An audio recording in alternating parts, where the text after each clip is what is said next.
Hey friends, welcome back. I know it's been a long time. It's been way too long, actually. Last time I talked to you was Creston, BC, in early summer. And we're now into the middle of, actually near the end of October. So, what the hell have I been doing? Welcome to the vlog.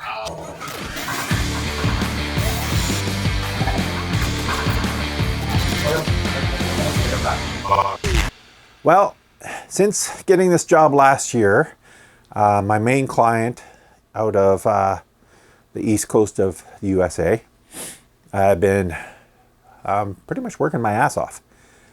Not that I'm complaining, because it's exactly what I needed. It's good to be making some money again.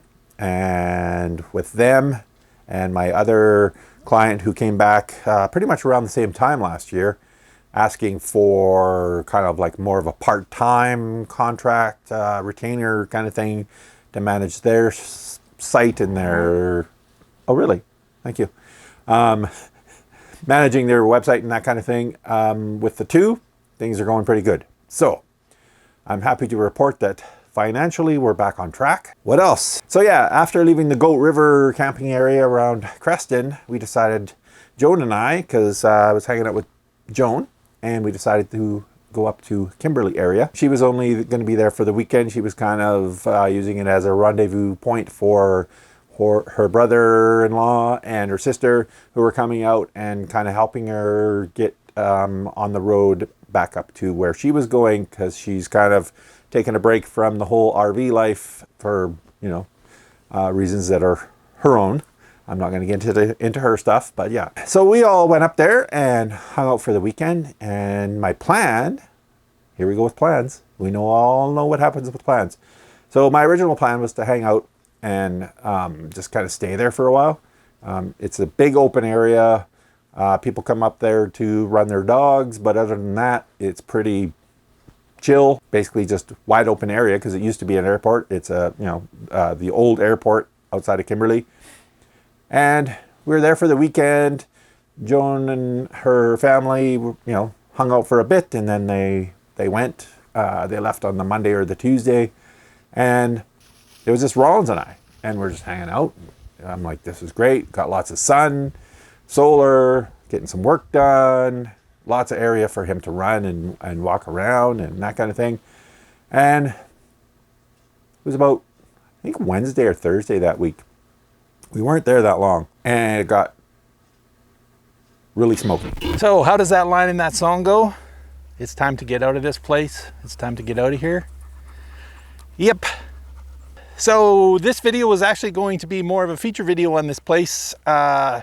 It's free camping. It's technically a resource for you guys.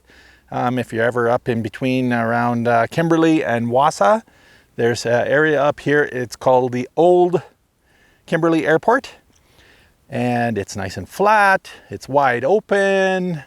It's quiet. Haven't seen a whole lot of people other than people coming up to walk their dogs. There was a couple RVs came in for one night, like a van came in, stayed the night, left the next day. Great little kind of stopover spot. But as you can see, it's a little hazy, because currently to the south of us, wildfire. It started off apparently with some down electrical lines, started a fire. I checked again today. It is now at over 2,600 hectares and moving towards us. And the smoke over the last couple of days has been crazy. So Rollins and I are packing up, a little premature, a little early. I was gonna hang out here and do a little bit more work, but yeah, it's just been really, really smoky. And it's hot. I mean, it's hot everywhere, hot and dry everywhere. Even Alberta, we're kind of getting close to the Alberta provincial border. So might head into Alberta, might check out another spot above Sparwood, BC. I'm not sure yet. Basically, we're just gonna kind of go. And once the sky clears up a little bit, we'll start kind of looking around and considering things. But yeah, it's about 32 degrees temperature wise in the afternoon, and with this smoke, it's just been So that's the kind of immediate downside. The other downside would be that the fire is growing and getting closer and closer here. So it's time to move on. I'll throw in a map of basically where we are versus where the fire is. It's from the BC Wildfire resource guide. Basically shows you where the wildfires are, the status of them. This one started off as a 1 to 2, so basically just burning the grass and the shrubs and stuff like that. Not much candling, I guess, is what they call when like the whole tree lights up. It started off there, and it was only like, I can't remember, it wasn't very big when it started, obviously. And then a day after it started, like Tuesday, I saw over here like another plume of smoke. So the wind was blowing the smoke away from us, so I could see the haze, but then all of a sudden I see this other plume that seemed closer. And I actually phoned and just, made sure they knew about that.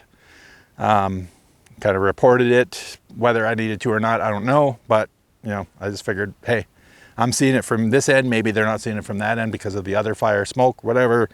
So I phoned it in. That said, it started off small. It's been growing. It was nowhere near the size it is now, and it's slowly basically working its way this way.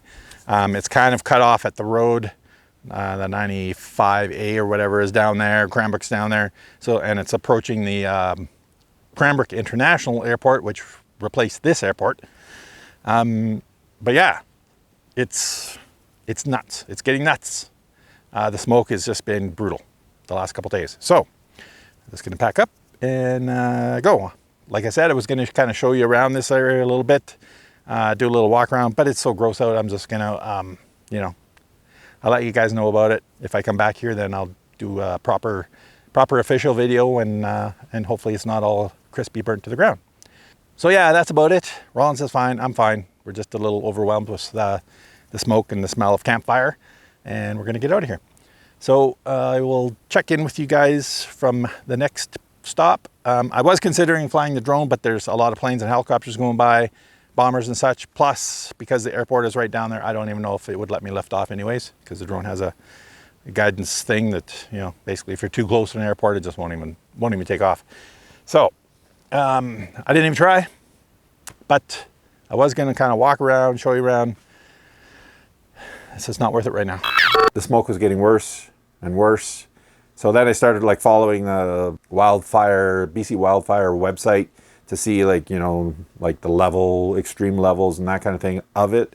There was like the area of the fire, which was out of control. And then there was like the area of like what they kind of projected could be in trouble if, the right conditions happen and stuff like that. And it got to the point where that area of projected possible trouble was not close to us, but it was kind of moving that direction. So I'm like, coupled with the smoke, I'm like, okay, yeah, it's time to move on. That's the whole idea of having this kind of lifestyle and living in an RV, is basically you just pack up house and move on, go somewhere else. So because of work was keeping me busy, that kind of thing, I just decided, okay, well, and plus a lot of people I knew were already at Severn Dam. So I figured, yeah, let's just head back in that direction. I had stuff to do in Calgary. A friend of mine, a friend of Jones, basically had a guy who helped me with some tires. So I got all new 4 tires on the truck. Great guy in Calgary. Used to own a full-on tire shop. So he's semi-retired, but he still has all his connections and his accounts with like the tire warehouses. So basically you phone him up, figure out a day, what you need, and he'll find a good deal on the tires, and then he just does them in his garage. One thing I did notice is he took a lot of time, that extra time that you don't get in a tire shop. He took the old tires off and then kind of goes around like with a wire brush and kind of cleans up the rims and makes sure that the new tire is going to seat properly and all that kind of stuff. Didn't even look at the old stems, just pulled them out, put new stems in, like valve stems. So my kind of guy, like he's just, he's doing great work. His name's Glenn, and if anybody in Calgary is watching this and you might possibly need some tires for your truck or your car, drop me a message. But yeah, Glenn helped us out with tires, and I had some stuff to do in Calgary. There was other like little things like oil change and all that kind of stuff. I found out that there's a store in Calgary called the Metal Supermarket. I got some tin for the front of the trailer to basically fix where the deer slammed into it. And So over the course of the summer, got that fixed up, actually late summer. Thank you to my friend Kevin, who without him, I wouldn't have been able to do it on my own. It's just, you know, big sheet of like tin. He was like, yeah, so helpful. It was just one of those things where it was like, okay, if I had tried to do this by myself, I would have just made a big, huge mess and probably set the trailer on fire and walked away. But yeah, with his help, it actually turned out well. And you'll see that in upcoming videos. So basically we got that done. And over the course of like in between work, I did resume renovating the trailer. So what have I done in the last little bit? So basically, yeah, just some small little cosmetic things, like the AC shroud on the inside was like faded yellow plastic. Took that down, masked it off, sprayed it white, now matches the roof. Again, took the old toilet out, the one that froze up last year. Took that out, put in a new Dometic with a porcelain bowl, fancy. Finished the floor. I'm happy to finish the floor. Barely had enough. Like, you know, I'm not the best at this stuff in the first place, but yeah, I got the floor down because I had the old toilet out in the bathroom, and that was basically the last bit of flooring I had to do was the bathroom. So I got the old toilet out, and I'm doing the floor, and I got to the end, and I literally had pieces. Like I had a gap about, you know, that long, about, you can't really see it, but about that wide, that was just behind, like the last bit at the wall behind the toilet. And I was like cutting one piece and cutting another piece and, you know, like trimming off. Like basically I made that work from scraps from the main area. So we got it done. It's, you know, it's not 100% perfect. Nothing in this trailer is 100% perfect. Hell, some of the stuff that, you know, I've fixed and I'm like, why does it look like that door is like crooked? And it's like, oh, that's because the trailer's not 100% square anymore. It's an old trailer. It's mid-90s. It's, you know, it's flexing and there's things moving and the floor has got a little bit of a dip in it. And, you know, it's an older trailer. That's what happens. But it's slowly becoming our cozy little home, which is kind of where I'm sitting right now. This is the slide. This is another thing I renovated. Basically took the old, ugly, saggy, hard RV couch, fold-a-bed thing out. Took that out. Found a futon that fits. Put the futon in. You know, put a couple blankets over it. And that was good. And then I'm like, this is a little narrow. Seemed narrower than the other one, than the other thing that we had. And I mean, it's just me and the dog, but he always likes to be, like, he's right beside me right now. He always likes to be up on the couch with me. And, you know, sometimes I'll be late and, you know, I'll pass out and I'll stretch out and he'll be trying to stretch out and he can't. And I feel like, you know what? This futon obviously folds out. It's like a vinyl leather look futon, right? So in the instance where I'm entertaining, I can basically take two things off, put them up by the bed, fold up the futon so it looks like a couch again. I can have company over and that kind of thing. But for me and the dog, which is the only people who are in here, the only people who are in here 90% of the time, I'm like, you know what? I want to make this as cozy and comfy as possible because, you know, when I'm not working and trying to just shut down for the day, this is our spot. So I measured badly because it's a little high, but don't know if you can see this, but this thing back here is actually just a big memory foam cushion, custom size with a custom vinyl, like black vinyl cover with a zipper on the bottom. Everything's under a blanket just because of the dog. But basically, like custom vinyl cover with a zipper, and you know, it's like totally custom made to fit in here with the futon. So I put the futon flat, got that, put that back there. I might figure out a bit of a Velcro thing just to keep it like right tight against the wall. I'm not 100% sure. But anyway, I'm just going off about stuff. But basically with that, and then found the futon was a little kind of not as comfy as possible. So I found a piece of memory foam online. Basically fits a twin bed, trimmed it a little bit on the one end, like the one edge, and now it fits perfectly over top of the futon thing. And me and the dog have a comfy place to just hang out. Need a couple more pillows, and yeah, we're good. So this is our little bohemian cozy corner within the slide, and I'm slowly working on, you know, fixing a couple of things. I got the lights installed, but I have to redo the plug-in because, like, basically with the slide, it's got like a marine kind of plug-in, and the one on there is pretty old and pretty sketchy. So I got a replacement one, but I have to basically, you know, fix the wall a little bit, make like the outlet a little sturdier, and then do the wiring and put the proper new plug-in on. I have the plug, but I just haven't got around to that yet. And even like the bottom of the slide where the carpet is, the carpet, basically this became a whole crazy scenario. You can watch the Reno videos when those come out about the details, but yeah, it got a little kind of like, how the hell am I going to do this? So there's a couple things like just the final edging that I have to do, put that on, that kind of thing. Anyways, I'm just rambling off. So sitting at Severn Dam all summer, working my ass off, didn't get out. I was hoping to get out and shoot, but anytime I was driving somewhere, I was like going to Costco, get dog food, going into Calgary for tires, going into Calgary for metal, going into Calgary for picking up my mail and visiting my buddy Ian. And there wasn't a whole lot of other days for me to just basically take the whole day and go off. But we'll get to this in a minute, because you're kind of wondering, okay, why am I watching this channel if this guy's never going to go anywhere? Just wait. So, did the tires, did the Renos, kept working.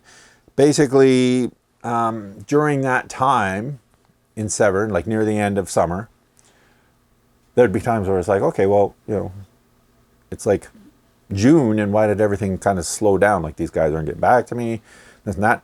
And then I was talking to them, and they're like, well, we have this, you know, we got to do like a bunch of stuff at the end of every quarter. I'm like, oh, okay. So now I know that at the end of every quarter, things slow down a bit. So that's the first area where I'm going to go, okay, well, I'm going to start planning some day trips here and some, you know, and doing some videos and showing you guys stuff. And then I realized too that, like, right now, I just wrapped up 1, 2, 3, 4, 5, 6. So I had 6 projects on my board. One of them was dead. Like, it was basically the company that we were doing the design for, change their mind, going a different direction with somebody else or something.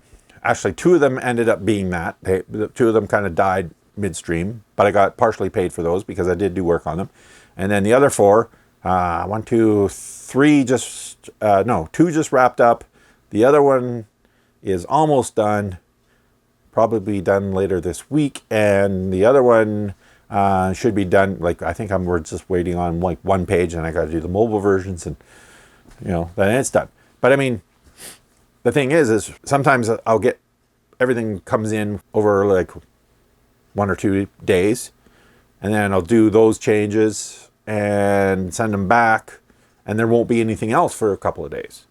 So I'm learning, or I've learned basically, that as that goes on, if I kind of not let my plate get full, but like basically go, okay, well, you know, plan my time a little better, and like, well, these changes on this site will only take half a day. These changes will take a day max, kind of thing. You know, oh, okay, well, then I'm going to wrap up this one, and that's going to take a day. So there's 2.5 days worth of work, and then basically just crank it out and kind of like push it all back into their court at the same time. Then all of a sudden I got at least a day. The way it's been going, probably 2 to 3. And if one of those happens to be a Friday, well, now I got 3 days, because they don't, you know, we don't do anything on the weekends. So I'm getting the hang of, you know, how to kind of like manage my time and my, you know, workload, so that I can open up more days for, okay, Rob, now we get in a truck and we drive and we go explore something. So after Severn, went down to Brooks. My buddy Keith is in Brooks. He offered up his little RV spot in his yard. We've been working together. He's started a new business in Brooks. If you're in the Brooks area of Alberta and you have an RV and you need storage, I'm going to throw it out there because Keith is awesome and he's a really good guy. He just built this big open area. It's fenced off. He's got security cameras. It's right by his house and a shop because his Bobcat business is right next door. He's got this big chain link fence all the way around. There's a gate with a code. And if you need to store your RV or you need a sea can to store some stuff, you know, like tools or outdoor stuff, I wouldn't necessarily put your furniture in it because it is just a sea can outdoors. But I mean, he rents all this stuff, rents all the space for RV storage, and it's the toystorage.ca. So if you're looking for a place to store an RV and you're in the Brooks area, definitely check him out. That's my little PSA for Keith and his businesses. And of course, snow removal or Bobcat work, or, you know, like you want to dig a driveway or whatever, he's the Bobcat guy. Just basically Google the Bobcat guy in Brooks and you'll find him. He's there. Anyways, hung out at Keith's for a bit. And the original plan, like when I was looking through in the summer, but I wanted to upgrade the other axle of this trailer to a bigger, beefier one, like the one that we replaced the bad one with last year. And I was looking at new, talking to Keith about possibly getting some help in doing it in his shop. And then it just kind of became this thing where it's like, this seems like a bigger job than I'm comfortable unloading on somebody just because he has a shop. And then I remember Dennis, the fellow, like the company that helped me get back on the road last year when I broke down, the axle that he replaced my bad one with was actually one of two. So I just messaged him. I phoned him and I'm like, you still have that axle kicking around, that other one? And he's like, yeah, I've been tripping over it all summer. It's been in the shop. And I'm like, okay, well, how about we do this? I have 4 new leaf springs that I got to get put on. I'll buy that axle from you and get you to do the work. And I'll basically have 2 matching axles, brand new leaf springs across the board, and any other like bolts and shackles and that kind of thing. All these terms that I'm learning as we go, but you know, parts. So basically, and then once everything's installed, I want you to go through the brakes, make sure the trailer brakes are good, and as well as, like, you know, double check the bearings, make sure that they're, you know, good and packed up, and you know, I'm good to go for the next foreseeable future. He's like, okay, cool.